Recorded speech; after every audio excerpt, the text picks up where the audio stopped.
Raptors trying to get to the conference finals for the first time. Miami has won 5 straight playoff elimination games at home. Norman ahead to Ross for the throwdown.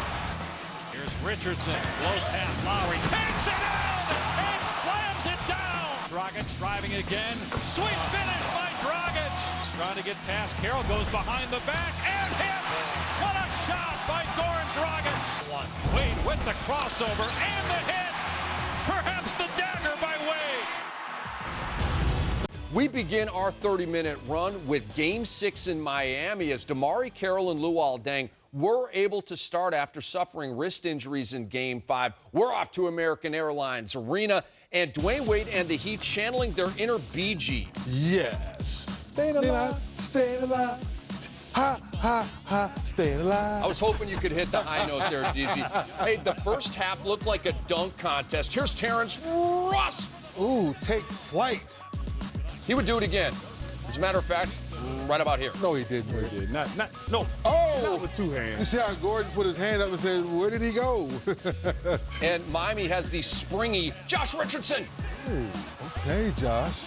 Great confidence, attacking the basket. You've shown you can shoot the 3, now you're attacking the rim.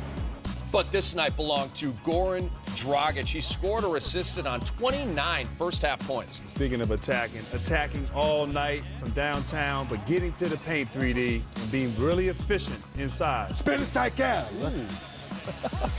Dragic had 19 in the first half. Miami built a 9-point lead. That spin move just took Yambo just out of his jumping rights. I agree. Third quarter now. Keep an eye on who Dwayne Wade falls into here as he tried to save that ball from going out of bounds. With the high price seats, got to be somebody famous. Knocking off the hat of Victor Oladipo. Oh! Just chilling on a Friday night in Miami. What else are you going to do? Go to the game. Raptors backcourt getting them back in this thing. Lowry sticks a 3. Grant, we have a 4-point game. We do. We said they had to play well, and they did. Just didn't get any help. Step back, Jimmy in your eye from Goran. He had 30, a playoff career high. And a milestone for Dwayne Wade. He hits the 3 and passes Hakeem Olajuwon for 12th on the all-time postseason scoring list. One of the greats of all time, surpassing another great of all time. Let's go to the fourth quarter. And Kyle Lowry doing it. He tied a playoff career high with 36. Wade did his part, knocking down shots, coming off the screens, looking for his shot.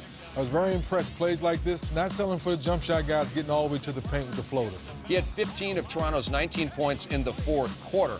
But other than Lowry, Toronto really struggled in the fourth. Yeah, they really did. They just could not get anybody else to step up, make plays, and, of course, not getting stops. Difficult as Dwayne Wade makes Get that shot out of here. Miami had 5 blocks in the fourth quarter, and D. Wade put it away. Dragic ruled the first 3 quarters. Wade ruled the fourth. Well, it's Wade County town. Fourth quarter, Dragic, you carried us. Now it's time for me to take over. So Miami does, in fact, stay alive, BG style, with a 103-91 victory. Miami evens the series at 3 apiece. Game 7 will occur on Sunday. The bench scoring in favor of Miami, 24-15. Lowry and DeRozan combined for 59 of their team's 91 points. That's 65%. Now, no offense, but Goran doesn't want to go home. I don't want to go home to Europe. I mean, I still want to be here, and it was an important game for us. Of course, we came out from the first minute really aggressive, tried to attack the paint and space the floor, and I think so. We did an amazing job tonight. It's not a game 1. Well, you got game 2 the next day. Game 7 is all. It's you're really gonna continue to keep playing, or your season's over. That's the reality of it. So you got to give a little more. You got to do a little more. Obviously, it's a great environment to be in. I think for us and for Toronto to be able to put ourselves in a position to get to this Game 7, it's phenomenal. But you got to give everything you have. It's no tomorrow. We played all year to get 56 wins to become a 2 seed in the East and to get home court in this type of situation. This is it's gonna be fun. It's Game 7, 2 versus 3. Get an opportunity to play on one of the biggest stages there is. it's going to be fun. You know, Game 7 in the first round was a little bit more tight, but this one tonight, Sunday will be just go out there and hoop. And we can't wait. Now, Grant, let's talk about Goran Dragic. He's really risen to the occasion with timely performances. Game 7 first round, 1 and 2 in this series. Then there were 3 games that weren't his best stuff. But here in a death game, he rose and probably had the best game of his pro career. Yeah, really, and he needed it. He had 3 bad games. His team needed him to step up, attacking the basket, being aggressive, not settling, and getting some shots early, 3D, getting himself going. You see that ball go through the basket, you start getting that confidence, and right there, knocking it down from 3, really just being big all night for the Heat. Well, this may sound crazy to Heat fans, but no Whiteside, no Bosh. Now the floor opens up so wide, so you can play small ball. Now you can say, Goran, go play your game. D-Wade's made it very clear. You go play, I'll finish off the games. And it was vintage Dwayne Wade. He's just so clutch. We've seen this for years, but at 34, he just keeps coming up big, and you see the history right here. When we look at players to average 20 or more points at 34 or older in the last 30 postseasons, it's Jordan, it's Malone, it's Reggie, it's Dream, it's Wade.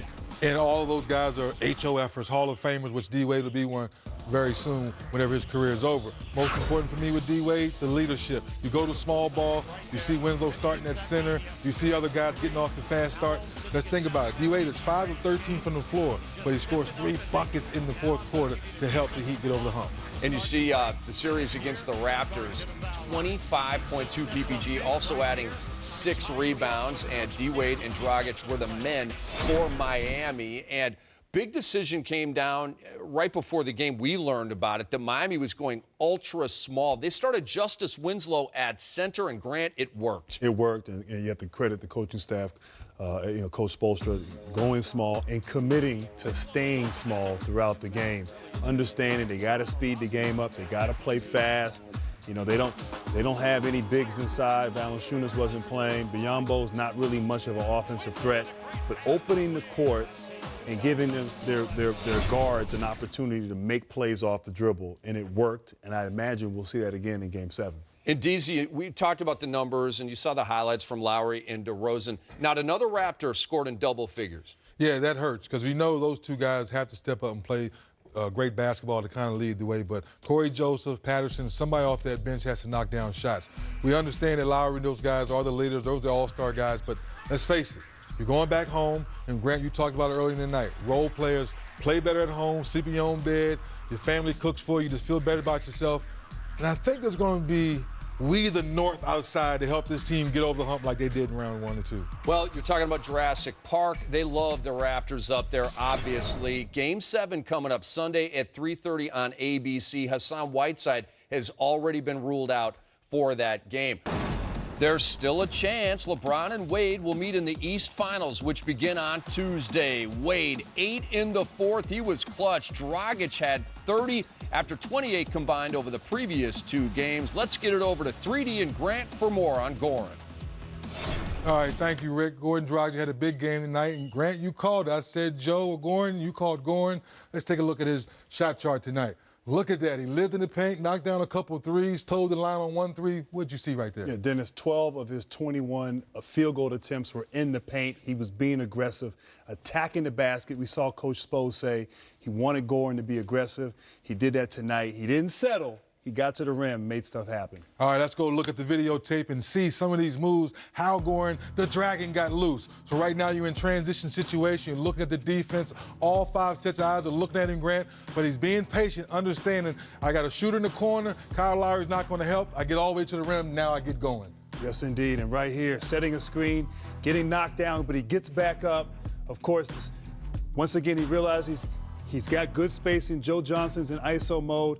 He doesn't settle. He's not 3D. He can't make that shot. He drives the closeout, gets to the basket, makes a spectacular finish. I love a guy understanding that I need my confidence to get my game going. And D-Wade saying, Dragic, I want you to be aggressive. Great pick there by Winslow. Now he turns his corner. I'm feeling good. Get to the paint. Attack the Raptors defense. And right here, Dwayne Wade closing the game out. Could have shot it, finds Dragic in the corner. Dragic, once again, could have settled, but attacks the closeout, makes the spectacular finish. Being aggressive, all those plays, all those highlights, 3D, he was getting to the paint, getting to the basket, high energy, efficiency basketball. That's what made the difference for him tonight. All right, Rick, Gordon, staying in attack mode.